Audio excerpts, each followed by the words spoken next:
Well, as you know, the Fall Forum is always a forward-looking program. And in addition to covering a lot of financial issues, and this being the main sort of program where we talk about our investment advice, we also always like to start off the day with a topic that really relates to our lives.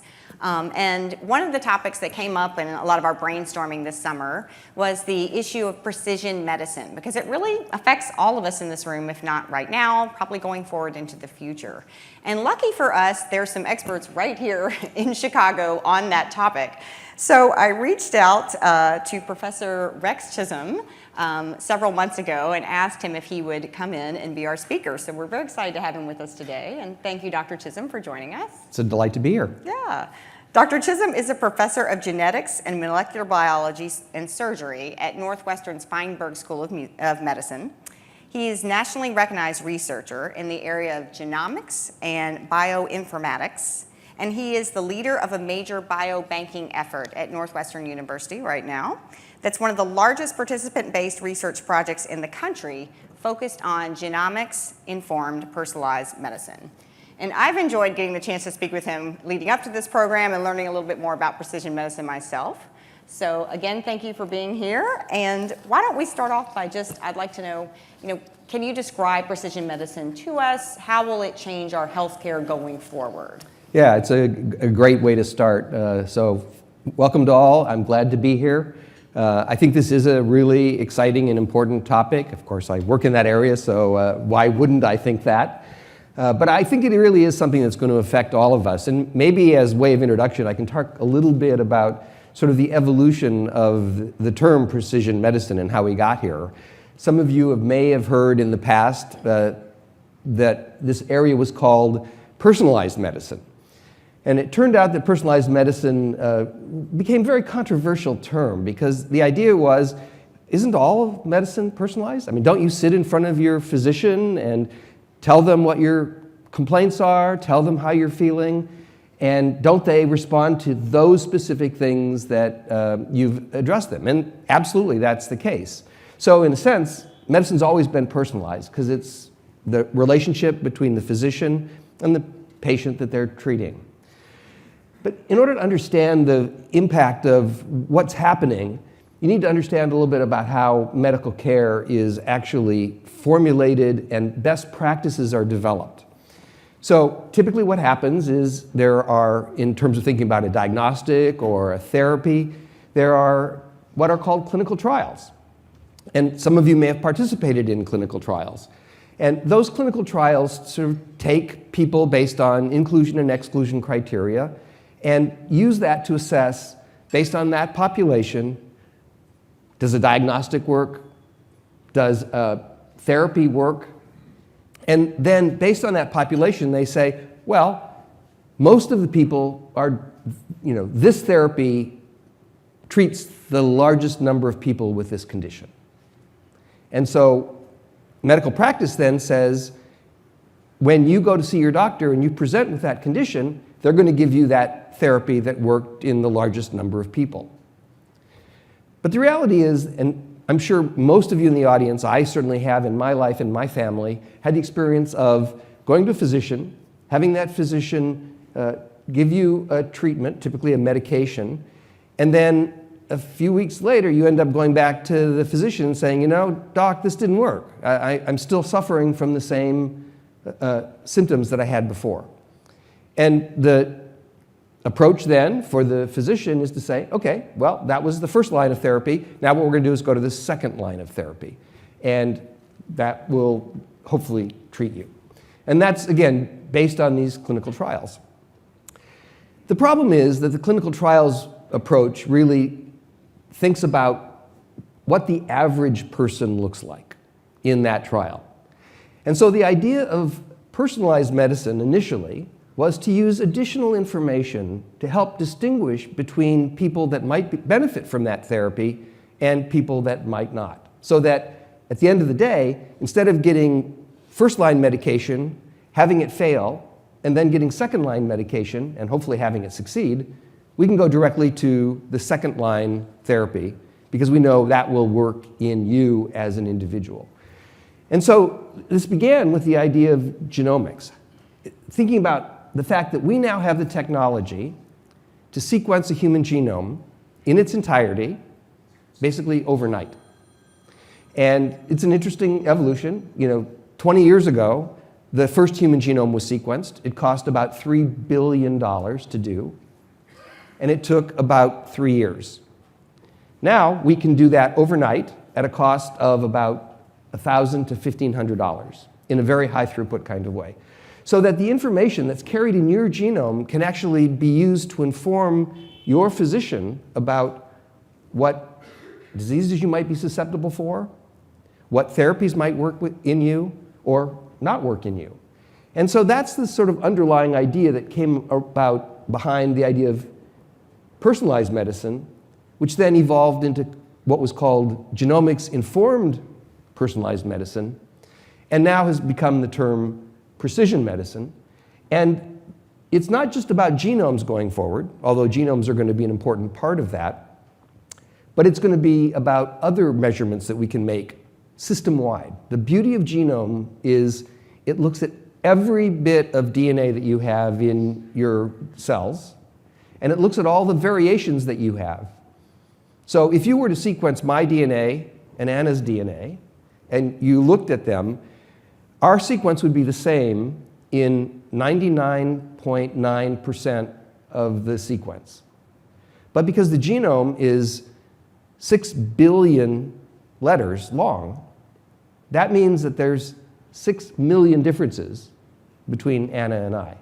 And those 6 million differences are what makes each of us different from each other. And so if I were to compare your genome, it would be a different 6 million, at least an overlap, from what Anna has. So there's an enormous amount of variability, even though we're all very similar. And it is that understanding that variability that is the goal of precision medicine research today, and it is how we're going to actually implement that in clinical therapy going forward. And Rex, you're on the cutting edge of this, so you see kind of where we are today and how far we've come. But what about the system that we're all working in terms of healthcare? So if I go to a doctor now and they say, well, you should have stayed out of the sun, this could turn into skin cancer here, aren't they still going to follow those clinical trial things? I mean, how likely is it that my doctor is going to say, you know what, let's get your genetics tested, and then we'll figure out what's going to fit perfectly for you? It's increasingly likely. It's happening today. It's not some future fantasy. It's happening today. There are several areas where this is already standard of care. So, for example, in the area of cancer, if you come in with a cancer and get diagnosed of a cancer, one of the most likely things that will happen is that some kind of genetic testing will be done on the tumor that you have. And that will drive actually the particular therapy that will be used. They will choose a particular therapeutic regimen based on what kind of sequence variation there is in your tumor. And in many cases, they'll compare that sequence variation in the tumor with what we call your germline DNA. That's what's in most of your cells. And because of that difference between the two, they can say, aha, this is the cause of this cancer, and we can develop a specific therapy that will address that cause. And when you say it, that makes me think, okay, that's much more cost efficient than let's try these 5 things and we'll just throw everything and see what works. But my question is, usually I've found with healthcare insurance particularly, they don't get very excited when I'd like to do new testing that will cost them money. So are they on the upfront ready to do this kind of testing that'll then make the more specific medicine available to me? We're in a transition right now. So I think it would be fair to say they're probably not overly enthusiastic today about this approach. Right. But I think that will change because in the example that I gave of cancer therapies, it actually will end up saving them money because they will get the right therapy for the right disease at the right time, and they won't have to go through this additional set of testing. They won't have to go through the consequences of failure of therapy, but instead they'll be able to actually hit the right thing the first time. Let me give a second example that's currently already in practice at most major children's hospitals. Now, this doesn't mean that if you go to your local pediatrician this will happen, but if you go to Lurie Children's or to any, Children's Hospital of Philadelphia or the Children's Hospital in Boston, and you have a disease that the frontline physicians are having difficulty diagnosing. In most of those major medical centers for children, what they will do is they will sequence the child and mom and dad, and based on the sequence of those three, they can actually figure out what the specific genetic basis, that in most cases, in something like 40% of the cases, they can figure out what the underlying genetic cause of that is. And that actually ultimately saves an enormous amount of money, because the sooner you do that, the fewer MRIs or the fewer complicated diagnostic tests. We talk about this diagnostic odyssey that people with these undiagnosed diseases go through. And by using genome sequence, it's actually possible to end those diagnostic odysseys and get to a treatment. And often the treatment's as simple as giving a replacement enzyme or giving some change in the diet for the child who's got this condition. So that's an example in frontline children's hospitals today that actually ultimately will save money. So as more and more examples of how we save money by doing that come on board, then of course the tipping point will be reached. Right. The other thing to think about as you think about this question is that today in our environment, I suspect most of us in this room at least, healthcare is provided by your insurer. Right. I'm sorry, by your employer. And more, what's happening is the employers are realizing they can actually reduce the costs. And so they're going to their managing insurance companies and saying, I want you to actually implement this for my population, A, because it's the right thing to do, because it improves the quality of health, but second, because I think at the end of the day, it's going to make my workforce healthier.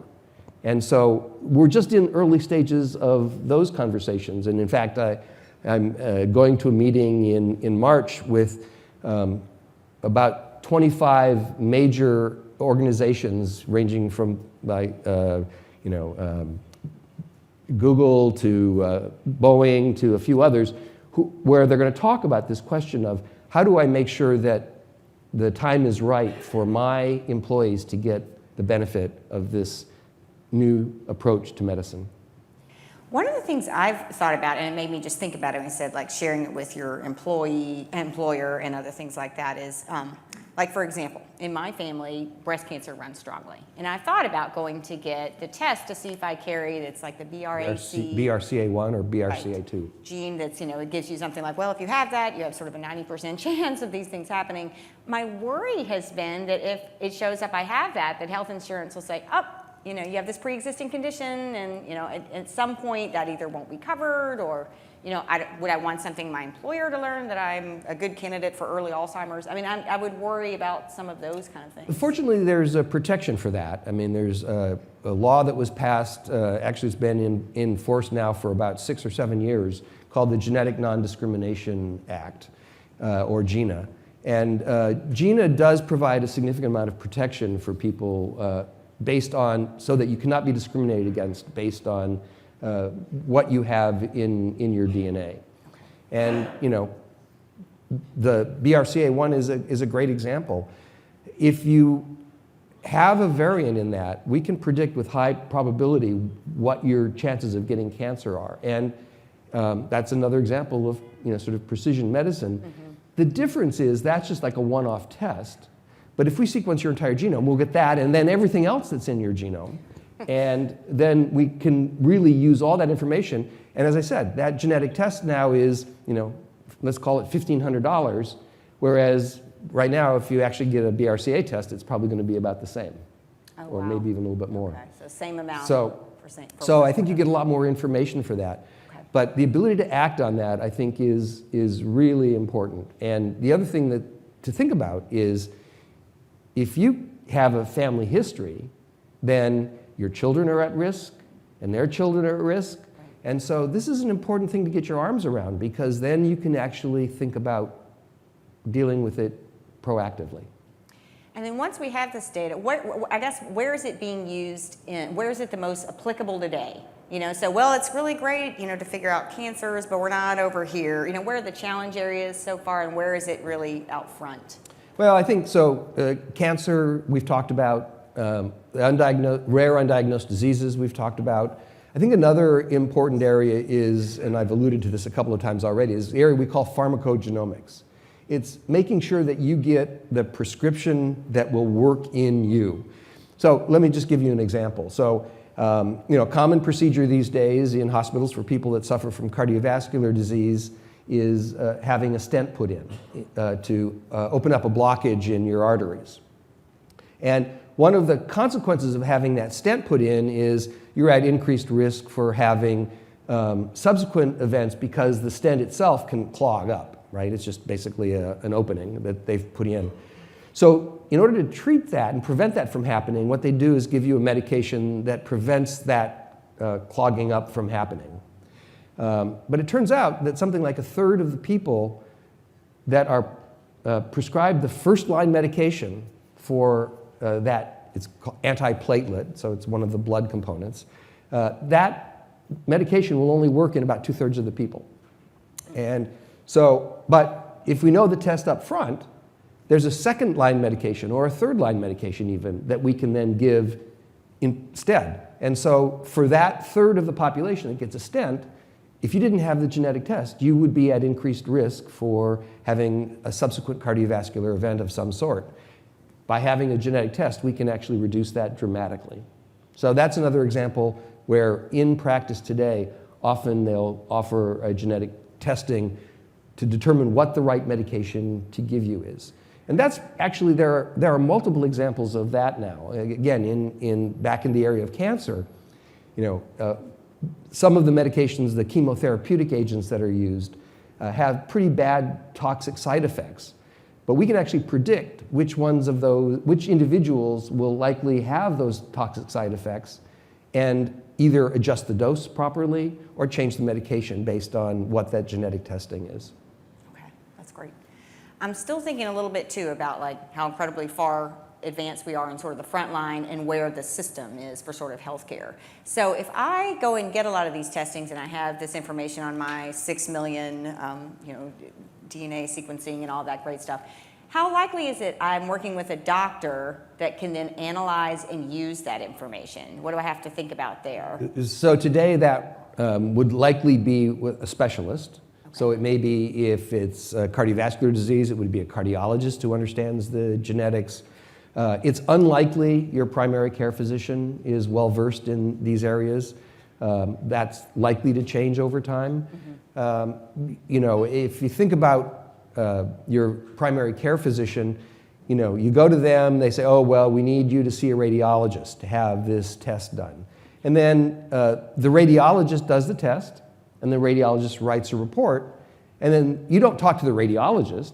You go back and you talk to your primary care physician, who gets a report back from the radiologist. They read the report and say what the radiologist said in the report. And we're starting to see that starting to happen more and more in primary care. And so we've got a clinical trial actually going on at Northwestern right now where we do precisely that. We've got a trial where we sequence not your entire genome, but right now just because of the cost, but we sequence 110 genes in your genome. They're the ones that have been sort of most implicated in whether you metabolize drugs or whether you're at increased risk for cancer or cardiovascular disease. And then we're actually developing automated approaches to put that information back in your health record. So it's unlikely that your entire genome, in fact, I'm not sure it's desirable, would go in your electronic health record. What instead will go in is a summarized report that says these are the variants you carry, and this is what your increased risks are. And how easy is it for any of us in this room today to go out and get that testing done, if that's something we want to do? It's relatively easy. There are quite a few companies that will do that for you.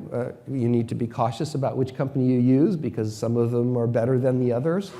Yeah, like for example, I know a lot of people like to, write, 23andMe and all these sort of groups like that. They're now saying, well, we'll give you all this data. And I know there's been some articles saying like you really shouldn't be getting this data from a company like that you paid whatever? Well, I can just $100 give for? you one anecdote. So this clinical trial that we're doing where we're sequencing 110 genes, we just recently had a situation where based on the sequence that we had done, which means we're reading all of the letters in that gene, as opposed to 23andMe, which just looks at like 3 or 4 letters in that gene.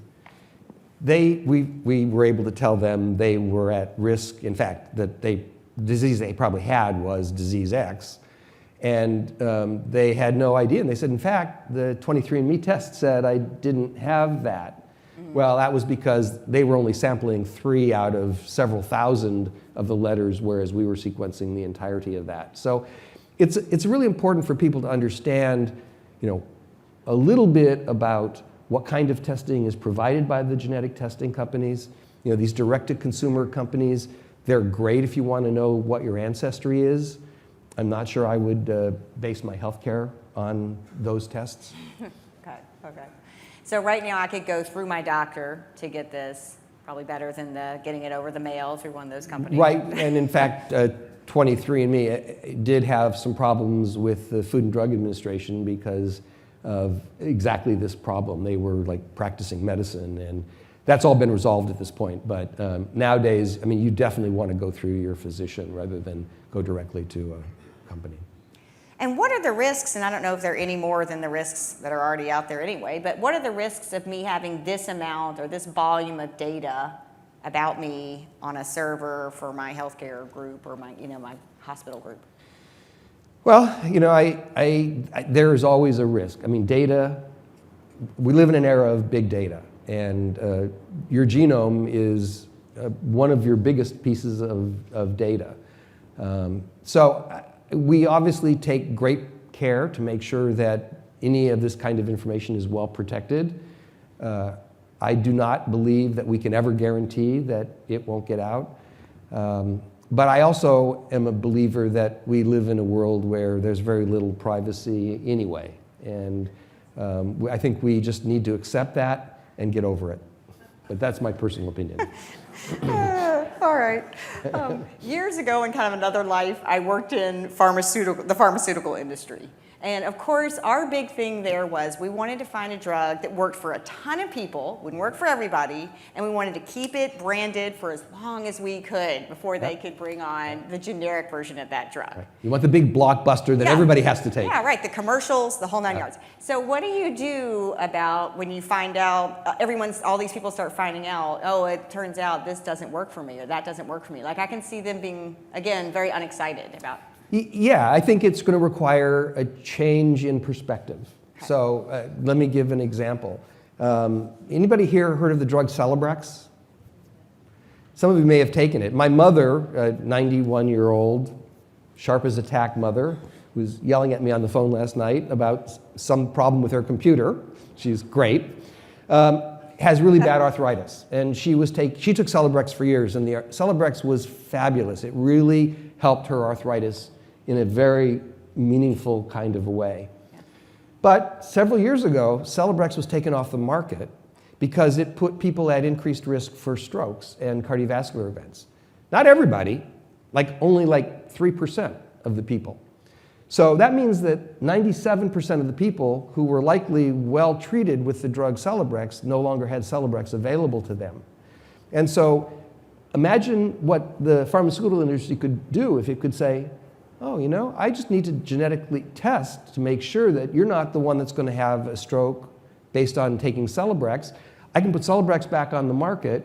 Oh, and by the way, I can sell a genetic test when I prescribe the medication, and I can benefit a significant population while avoiding those that were at increased risk. And I think that mindset is going to become more and more the mindset going forward. We're never going to get down, and that's, I think one of the things that people sometimes misunderstand, we're never going to get down to anybody developing a drug just for Rex Chisholm. It's not going to happen, right? It's not economically viable. But it's going to be about classifying people into responders and non-responders. And, oh, by the way, if you're giving drugs to people that aren't actually going to be benefiting from taking those drugs, every drug has the risk of side effects. And so by limiting the number of people taking a drug to just those whom it will benefit, we actually also reduce the risk of adverse side effects. And that's in the best interests of the pharmaceutical companies as well. And I know one of the things we spoke about on the phone in preparation for this program is you were saying there's some drugs too that had been created for one thing, and now we found that they work. I think you used an example of one for lung cancer.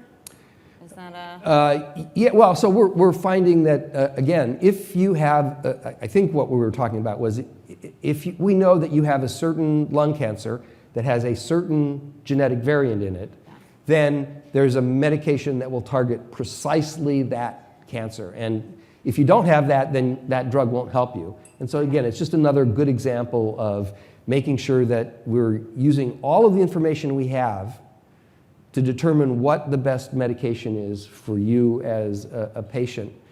And I focused a lot in my discussion on DNA and the genome and what's information in our genome, but we also have now other omics.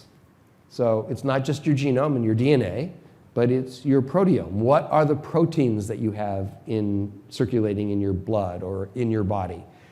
And while we have 20,000 genes, we may have 200,000 different protein variants. So it's maybe learning at some point in the future how to use the proteome. Or the other ohm that people talk about a lot is the metabolome, figuring out what metabolites you have in your body that I don't have in mine.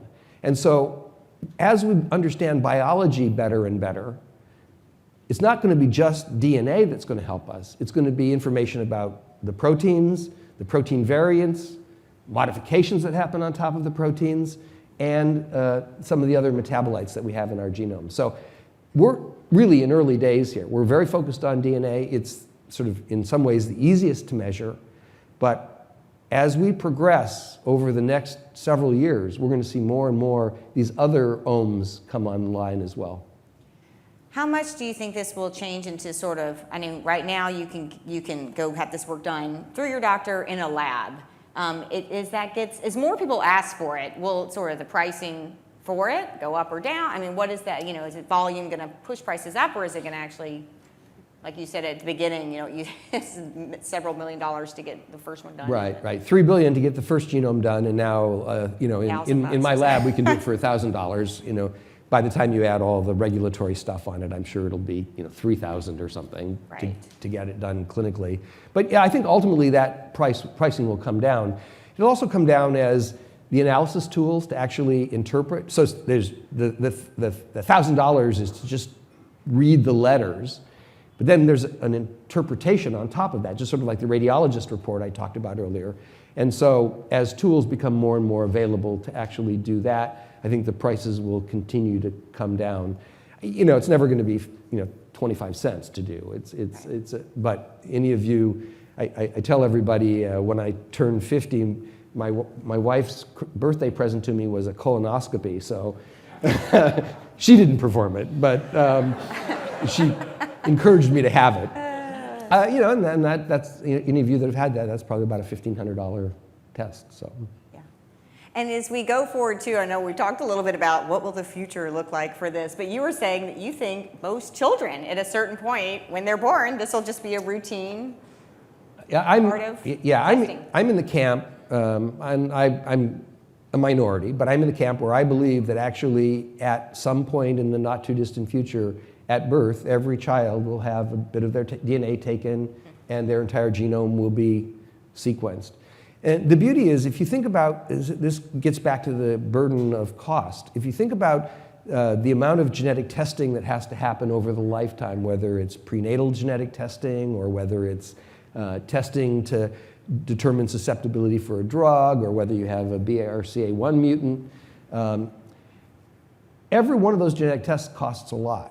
And so many thousands of dollars, if you really avail yourself, many patients have had thousands of dollars of genetic testing. So if we can do that once at birth and have all that information available and use it in a predictive way rather than use it in a retroactive kind of way, it will have a big impact. And again, I think the volume will probably lead to stabilization in the pricing as well. do you think it will change the way that people behave a little bit? Like if I suddenly know information, I might not eat that croissant that I had earlier or something, do you think that when you have science, it will drive behavior a little better? It's a great question. And I think the answer is for some people, yes, and the answer is for some people, no. I mean, there is no question that smoking is terrible for your health. Right. And everybody knows that, but that doesn't mean that nobody smokes. So there's a whole science behind, behavior, and, just like there's a range of people based on their DNA, and some of it may be able, based on the DNA, there's a range of people that have behavioral approaches to using knowledge that they have, and I think that will always be the case. So even in the best case, where people have full genomic sequence, will they always act on it? Probably not. And Dr. Chisholm, tell us a little bit about the data, the research that you're doing right now. And I know you guys are trying to get people to participate in it and things like that. I just wanted to hear a little bit more about that. Yeah, so, the science that underlies all of this and our ability to actually determine what variants make a difference in terms of whether you're likely to get a disease or not, or what variants in your DNA make a difference in terms of how you might be successfully treated, we're still in early days in terms of understanding the underlying science for that. So at Northwestern, we have a project called NuGene. This was the biobank that you talked about in my introduction. We now benefit from the fact that about 15,000 people who get their health care from Northwestern Medicine have enrolled in this and given us access to their health records to make these matches. And so we continue to expand that. And in fact, it's been a really amazing journey because there are like-minded academic health centers, Vanderbilt, Mayo Clinic, University of Washington in Seattle, Columbia in New York City.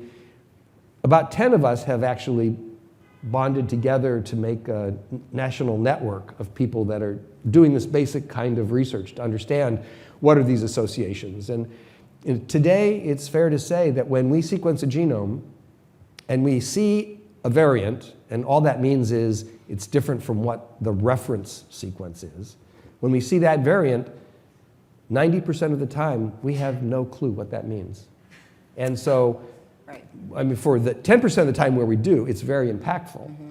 But we're just in early days of the science, and so we need to still continue the discovery work to figure out what those variants mean and how they might impact your health. And so our project NuGene at Northwestern and this consortium called the eMERGE Consortium across the country is really a basic research activity to help lay the foundation for our ability to use this in clinical care going forward.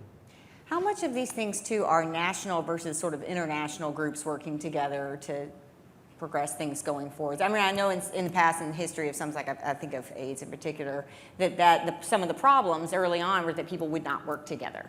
And I think we've learned from some of these, and hopefully are working in a different way towards things. Yeah, and this is really, to the idea that this is revolutionary. Today we have, and hopefully some of you have heard of this, I think it was 2014, I may be off by a year, President Obama announced in his State of the Union speech his precision medicine initiative. Chicago happens to be blessed to talk about collaboration.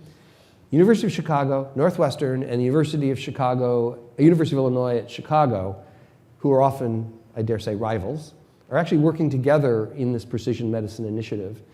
And we're working together with healthcare providers all over the country. And then in parallel, in the United Kingdom, for example, they're trying to create a cohort of 500,000 people in the United Kingdom. In the United States, this precision medicine initiative, now called the All of Us Research Program, hopefully some of you have heard of it, is seeking to gain over 1 million participants across the country.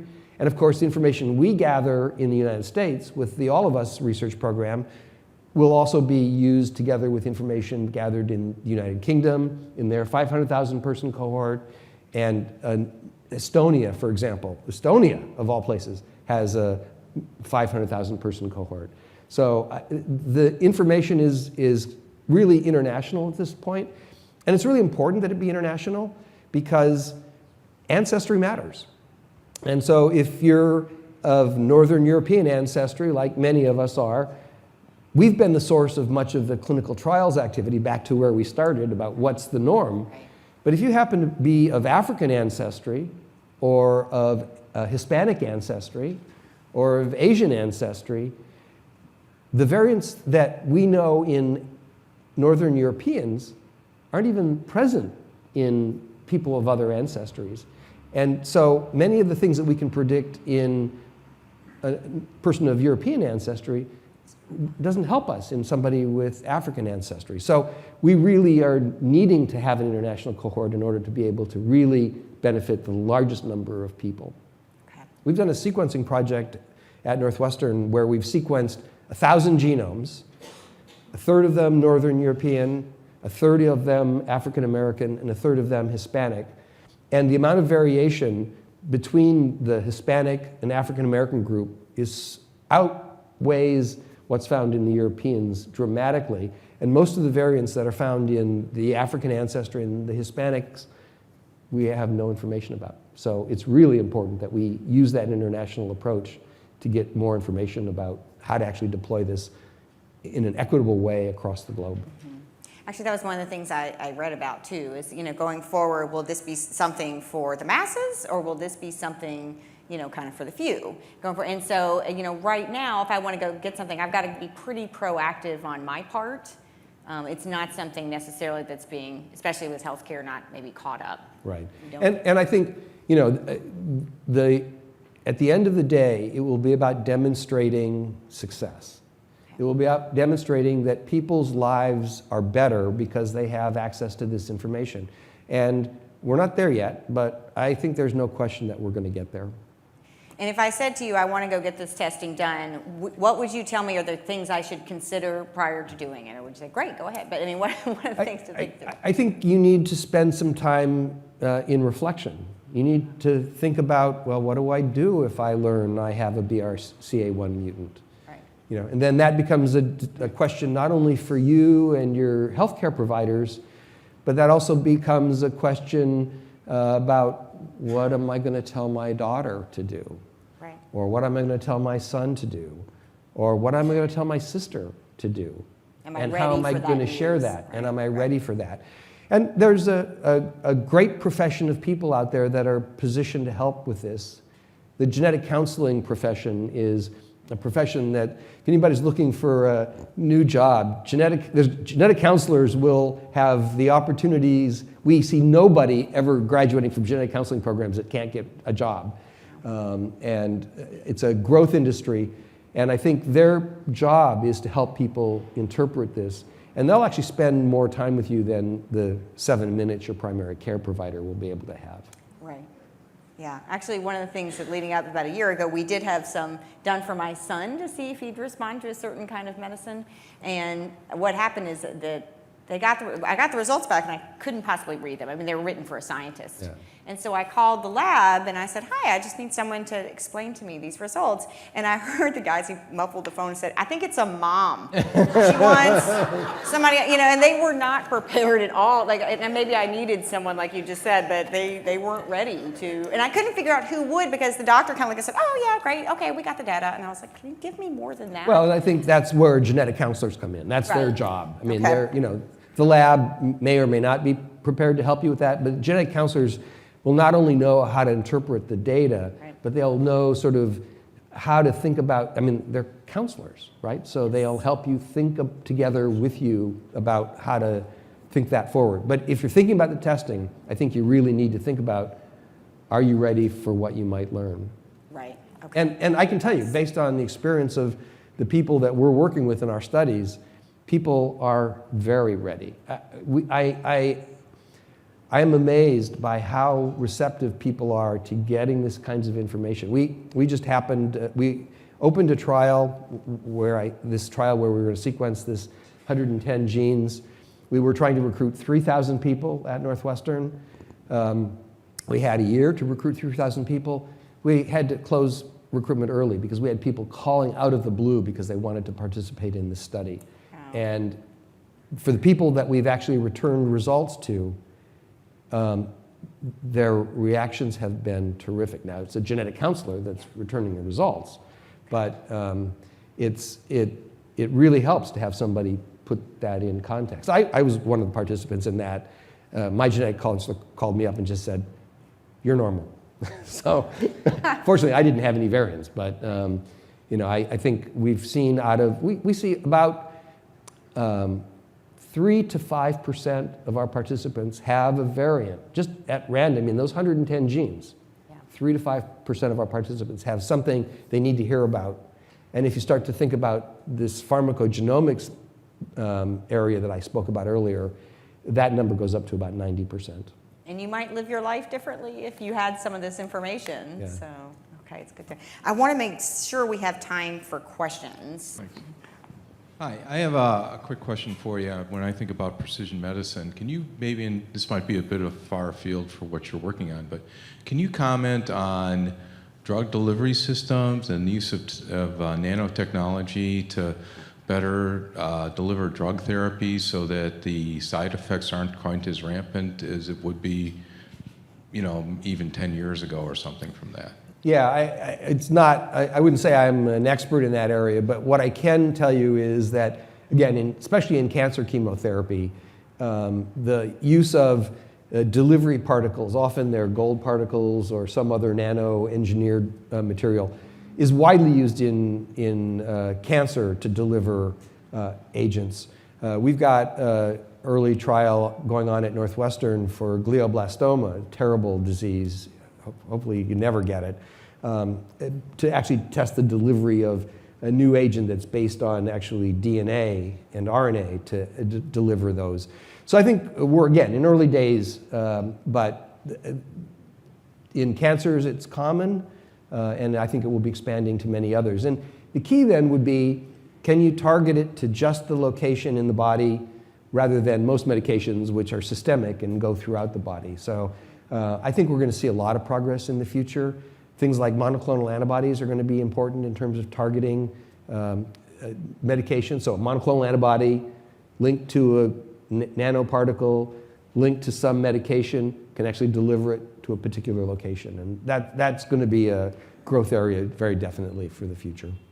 I'm a physician, so I'm certainly in favor of precision medicine.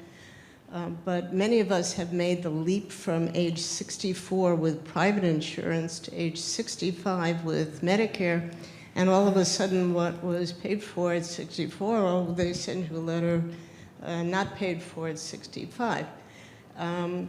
My question is, what do you see as the role for biosimilar drugs that are produced in Europe or in Canada that don't have the exorbitant cost of the U.S. healthcare system? Yeah, that's really far outside my area of expertise. I will say that we've had a number of conversations, the group of us that are thinking about precision medicine nationally, have actually engaged the FDA over exactly this topic and engaged CMS over exactly this topic. And there's a lot of interest in terms of, how can we demonstrate that this produces better outcomes? And I think most of us believe that at the point that we can demonstrate that this produces better outcomes, CMS will be actually willing to adopt some of these things.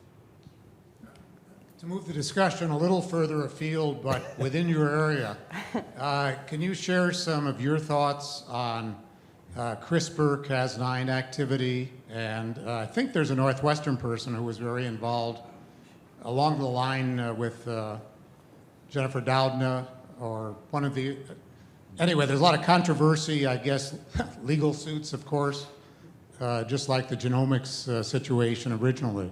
I'd be interested of what you think about that likely outcome and what Northwestern is doing in the field. Well, maybe separate this into two-part answer to your question. I mean, so for those of you that aren't familiar with CRISPR-Cas9, and there's some other variants of this, this is a very exciting technology that lets us go in and edit DNA. So if you think about this for a minute, if you have a genetic variant that might cause disease under some circumstances, especially if it's like a blood-borne disease, for example. We can actually go in and alter in the bone marrow the genome sequence of that DNA. This is highly, highly, highly experimental. But for example, there are examples now where people have been effectively cured permanently of HIV by going in and using these gene editing techniques to alter the receptor that the virus binds to so that they no longer have a receptor that the virus can bind to. So that's happened already in a few cases. I think we're going to see adoption of CRISPR-Cas9 more broadly for what we call somatic disease. There is a lot more controversy about going in and altering germline. That is what we transmit to our offspring. But just to think about the possibility. The first genetic disease we became aware of in 1954 is sickle cell disease. It's a single genetic change. It's theoretically possible to go in and cure people of sickle cell, and in a transmittable way. So we could actually eliminate sickle cell disease if we were able to go in and edit germline DNA going forward. Today, most ethicists we're not ready for that yet, and I happen to think that's probably true. But CRISPR-Cas9 is, and variants of it, are going to revolutionize, and the concept of gene editing is going to revolutionize opportunities we have for treatment in the future. And that's just one of the sequelae of the fact of precision medicine, because you got to know the variant first in order to be able to fix it. CRISPR-Cas9 at Northwestern, there's probably 100 labs that are using CRISPR-Cas9 experimentally in the laboratory today. The good news is if you happen to be a mouse, we can cure you of many diseases. The bad news is most of the people we care about aren't mice. So it's early days. I think we're going to see more and more of this. It doesn't come without risks. There's always concern about, did you just change the variant you went in to change, or did you have something happen someplace else in the genome? And we're in that age where we're trying to figure out how much does that happen. How much does it precisely target exactly and only what we want it to target? And how much does it mess something else up someplace else? But that's not uncommon in medicine. So for treatment, for example, of leukemias, a lot of, or many cancers, if you're lucky enough to live another 20, 25 years, and now the majority of people treated with cancer actually often do, it just puts you at increased risk for some other cancer down the road.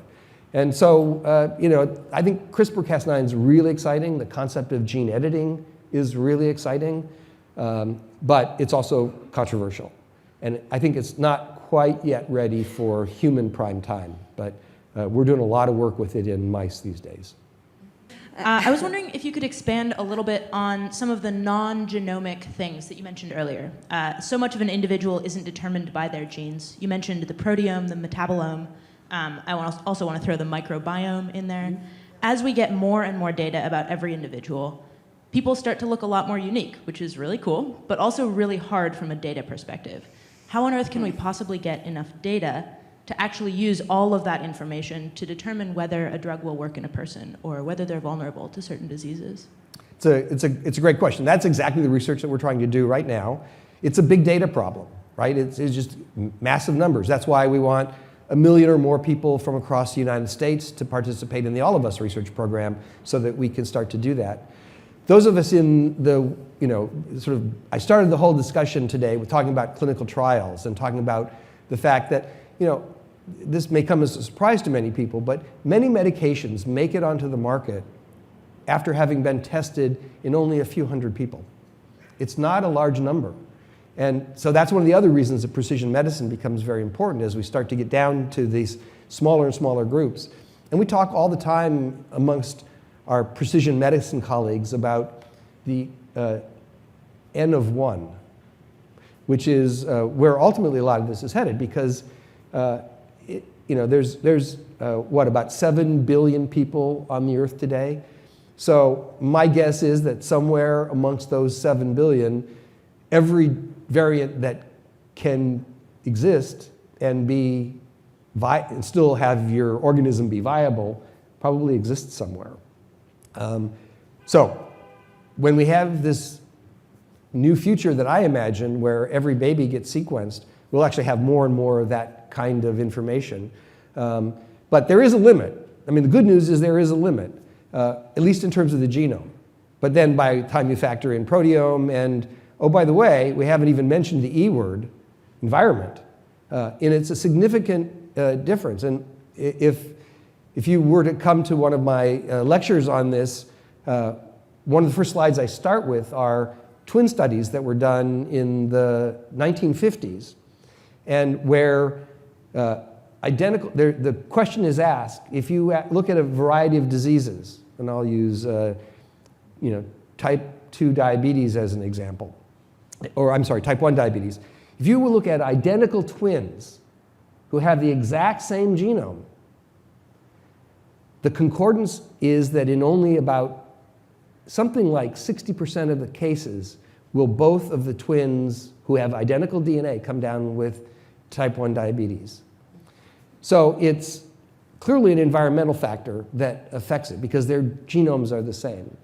But then all these other omes, and microbiome is another good one, and there's really good evidence to think that maybe your microbiome is linked to things like obesity and some of your metabolic disorders. So it's just going to require an enormous amount of data. But I think, again, in the future where everybody's getting sequenced and we have the ability to look in electronic health records. Remember, this is a revolution. 20 years ago, depending on where you get your health care, 5 years ago, all of your health records were on pieces of paper. And I would go to see my primary care physician and they'd like come out with this big folder of stuff. You can't mine that. Today, we have the ability to actually mine that. My research team spends a lot of its time actually data mining electronic health records with the permission of participants in our studies. So I think it's just about volume, and it's about the future where we have more and more people that we're ultimately going to get to that N of 1. But I talked earlier about some of these undiagnosed diseases in the pediatrics world.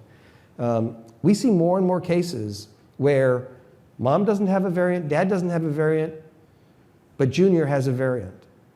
And that's actually a de novo variant that happened in their genome. That may be a consequence of environment, but we're going to see more and more of that. And those become those experiments of the N of 1. But in those cases, we're actually often able to figure out what a treatment might be to help solve the symptoms that that patient has. I'm a physician, and I was also part of your study at Northwestern. Oh, thank you very much. But my question is, it was questionable whether to do this and wait a year or two to find out what my genetic testing would show. And a lot of people thought I was crazy. And there was a question of, do I really want to know something that I'm going to have to live with that can't be cured? But my question is, there are a lot of people, obviously there were a lot of people that wanted to do your study, but there are a lot of people that did not want to do your study, and whether that group skews the result because you're getting a certain population that might want this and another population that doesn't. Yeah, it's a great question. We call that ascertainment bias. So what are the chances that the people that agree, maybe there's a genetic variant that indicates that you're likely to participate in a study like this. So that's a possibility. So again, the answer to that is just as many participants as possible. So for most of our studies, so I take it you were one of the 3,000 in that study. Those folks were enrolled without any enrollment criteria except that you had to get your health care from Northwestern Medicine so that we could data mine your electronic health records. That's all that it was. And so we think that there's a certain amount of sort of randomization that happens as a consequence of that fairly loose inclusion criteria, but it's still a sample of only 3,000. But as I pointed out earlier, many drugs make it onto the market with far fewer participants than 3,000. So is it possible? Absolutely, it's possible. Again, good reason that everybody should go out and participate in the All of Us research study. So what are your consortiums doing to ensure that the data stays available for drug development and doesn't get captured as intellectual property by any specific group? So it's a great question. The good news today is that actually you can't patent a genetic variant. It's not possible. So there's already a protection in place. The Patent Office recognized many years ago that genetic variation sort of is our shared intellectual property.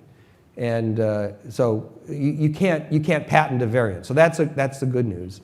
One of the things that we've had to help our participants understand is that we intend to make this data available to all scientific investigators who are appropriately qualified to use it.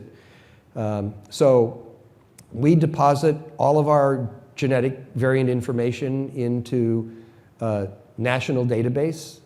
It's called dbGaP.